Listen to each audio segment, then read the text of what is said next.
Hezbollah के ठिकानों पर इजराइल का बड़ा हमला हुआ। हिजबुल्लाह के गढ़ में एयर स्ट्राइक की गई। एयर स्ट्राइक में हिजबुल्लाह का कमांड सेंटर कैसे बर्बाद किया गया है, यह आप देखिए। इजराइल की तरफ से पलटवार, हिजबुल्लाह की तरफ से जो मिसाइल अटैक किया गया, इसके बाद कैसे बारूद बरसाया गया इजराइल की तरफ से, आप देख पा रहे।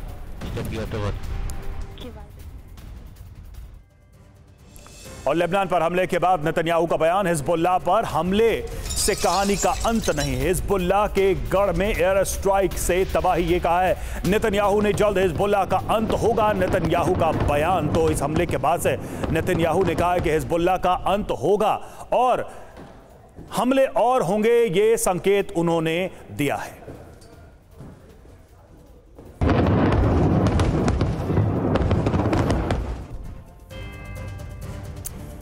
तो हिजबुल्लाह के खिलाफ नेतन्याहू ने कसम खाई है, हिजबुल्लाह का नामो निशान मिटा दिया जाएगा। हिजबुल्लाह को लेकर क्या कहा गया, आप देखिए। लेबनान के अंदर 40 से ज्यादा जगहों पर बमबारी की गई। अभी तक 100 लड़ाकू विमान से हिजबुल्लाह के गढ़ पर हमला किया गया। इसके अलावा 7 घंटे में लेबनान के अंदर भीषण तबाही मचाई है।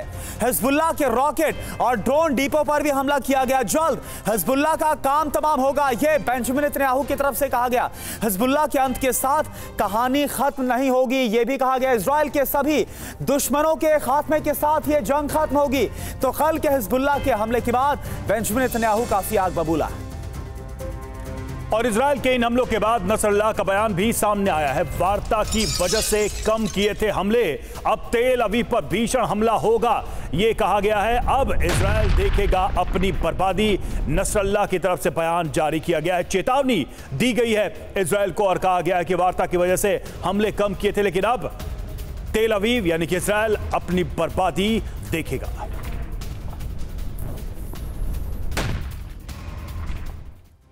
तो सीधे तौर पर नेतन्याहू को यह चेतावनी दी गई है, नसरल्लाह ने दी है इजराइल को बर्बाद करने की धमकी। और गाजा संघर्ष विराम की वजह से इजराइल पर हमले हमने कम किए थे, अगले कुछ घंटों में इजराइल पर और भीषण हमला होगा। और देखिए, इजरायली खुफिया अड्डों पर भी बड़े हमलों को अंजाम दिया जाएगा। ये हमले है, ये हमलों को लेकर जो वार्निंग है दी गई है। इजराइल के कई शहरों पर रॉकेट वर्षा होगी। तो यह आप देखें, हिजबुल्लाह चीफ नसरल्लाह की तरफ से यह बड़ी धमकी दी गई इजराइल को।